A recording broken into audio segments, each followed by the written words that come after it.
السلام علیکم ورحمت الله وبرکاته. ما سره دا کتاب دی، تاسو ټول به دا پیژنئ.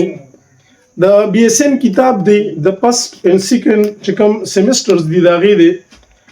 روز اینڈ ویلسن دا چې کوم مصنف دی، دا د دې مصنف دی اناټمي اینڈ فزیالوجي ان هیلث اینڈ ایلنس چې کوم کتاب دی، د دې باره کې دا لیکلی شوی دی. سیکشن نمبر 4 دی. موږ سره دا خبره زه ولې کومه، د نبی علیه الصلاۃ والسلام د صحیح مسلم حدیث دی. دا صحیح مسلم حدیث چې کوم دی، عائشه رضی الله تعالی عنها تاسو ټول پیژنئ، دا ام المؤمنین ده. زمونږ د ټولو مسلمانانو چې دنو د هغې چې دی نو مور ده رضی الله تعالی عنها. حدیث نمبر که تاسو په صحیح مسلم کې ګورئ نو 1007 نمبر حدیث برازي ده. دی حدیث کې څه خبره ده؟ امام نووي چې کوم ابواب ښودلي دي په صحیح مسلم باندې، نو هغې کې موږ ته دا خبره راځي، باب بیان ان اسم الصدقه یقع على كل معروف. مطلب دا دی صدقه څه ته ویل کېږي؟ نوم د صدقې په هر معروف کار باندې، په هر صحیح کار باندې چې هغه معروف کار دی قدرې، نو په هغې ټولو باندې دا نوم د صدقې واقع کېږي. نبی علیه الصلاۃ والسلام وایي که څوک تکبیر وایي، الله اکبر وایي، لا اله الا الله وایي، سبحان الله وایي، نو دا د دو چې کوم جاینټس دي، مفصل ورته ویل کېږي عربی کې مفصل. چې کوم مفصلونه دي د دو جاینټس دي، د اړوکو جوړونه ورته موږ پښتو کې وایو، چې کوم دا جوړونه دي، نو د دې ټولو دپاره به دا واقع کېږي صدقه. دا به د صدقې چې دی کله دا وي.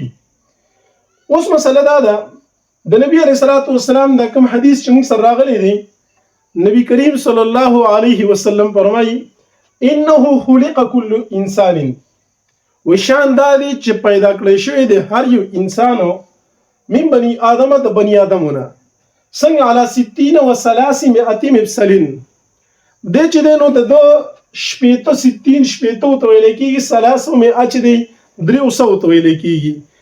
د ده چې دی نو 360 مفصل او جاینټس چې کوم دي، د ده به دا جاینټس په وجود کې.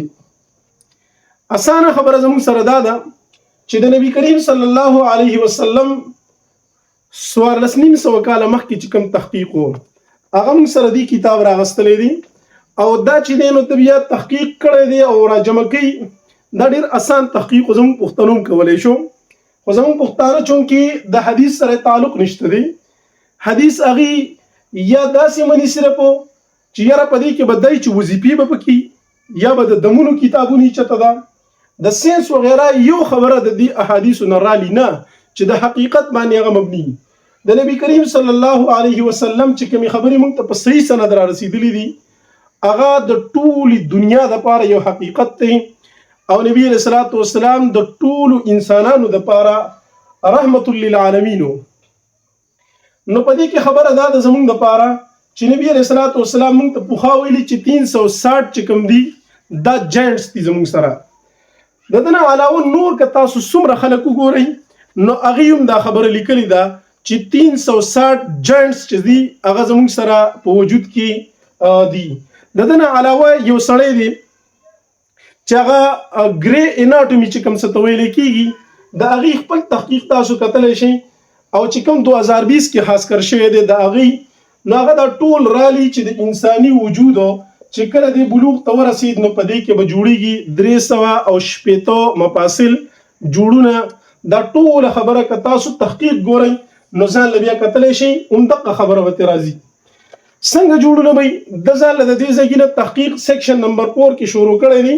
دا د انساني ډانچه ده، او د دې ډانچې سره بیا چې دی نو څه پکې داسې اډوکي دي چې هغې بالز اینډ ساکټس جاینټس دي.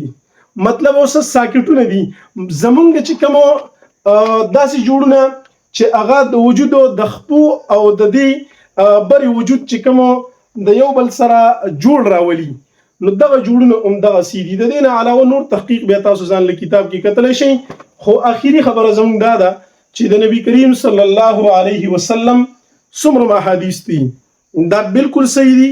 د دې نه انکار کول دا د نبی کریم صلی الله علیه وسلم انکار دی، د چا خبرې نه منل هغه سړی نه منل دي، نو دا چې دی یو انتهایی عظیم کار دی، عظیمې خبرې دي چې موږ په دې کې ان شاء الله تعالی وګورو.